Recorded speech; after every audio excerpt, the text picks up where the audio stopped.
Уште на 7 ноември, А1 објави дека премиерот Ковачевски се појавува како еден од неколкуте сопственици на Сдруженијето Протинг, кое пак е сопственик на Друштвото за проектирање, инженеринг, консалтинг и трговија, група Југ Дуел Скопје, формирано во јуни 2021 година.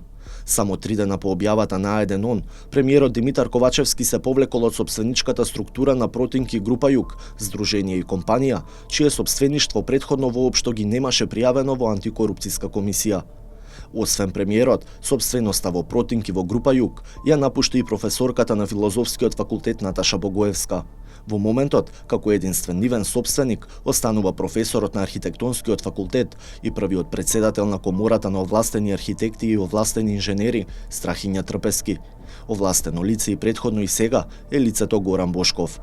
Премиерот Ковачевски во неколку наврати потенцираше дека целиот имот што го поседува уредно и честно го пријавил во антикорупцијска, иако ниту Сдруженијето, ниту компанијата не фигурираа во неговиот анкетен лист. А1 испрати прашања до владата, адресирани лично до премиерот Ковачевски. Зошто не ги пријавил Сдруженијето и компанијата и кои му биле плановите со нив? Одговори не добивме.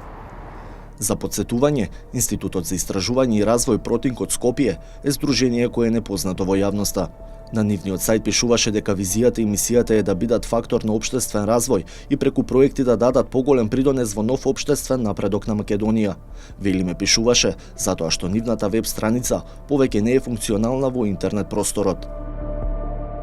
Наводите што во тој момент ги откри А1 ги пријави и до председателката на Државната комисија за спречување на корупцијата Билјана Ивановска.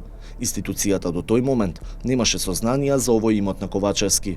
Доколку се потврди вашево укажување, што ние секако ќе го провериме и ви благодарам на информацијата што ја споделувате со нас, доколку се потврди, ние од наша страна може да тоа да го обелодениме и да кажеме дека ќе се сноси некоја прекршочна ќе му издадеме прекршочен платен налог, меѓутоа понатаму ќе го доставиме до институции кои што имаат истражни центри кои што можеби подлабоко ќе навлезат ако е проценат дека постои некаков ризик тука. Од тогаш па до сега поминаа повеќе од 2 месеца.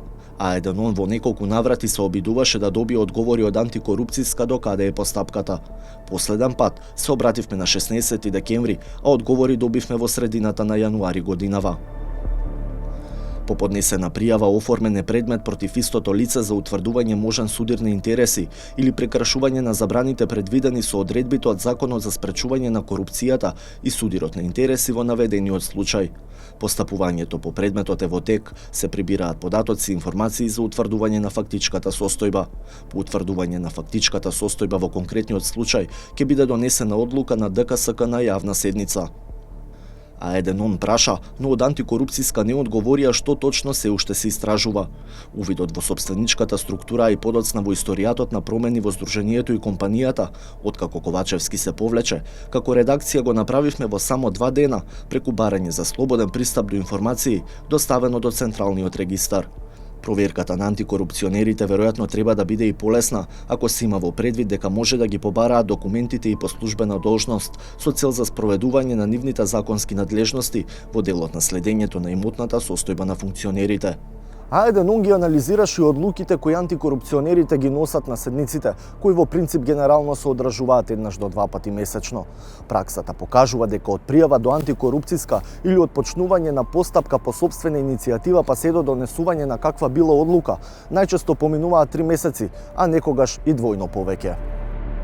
Од ДКСК вела дека времетрењето за работа по предмети зависи и од содржината и тежината на предметот, но и од човечките ресурси во институцијата и соработката со институциите, кои треба да се зајакнат.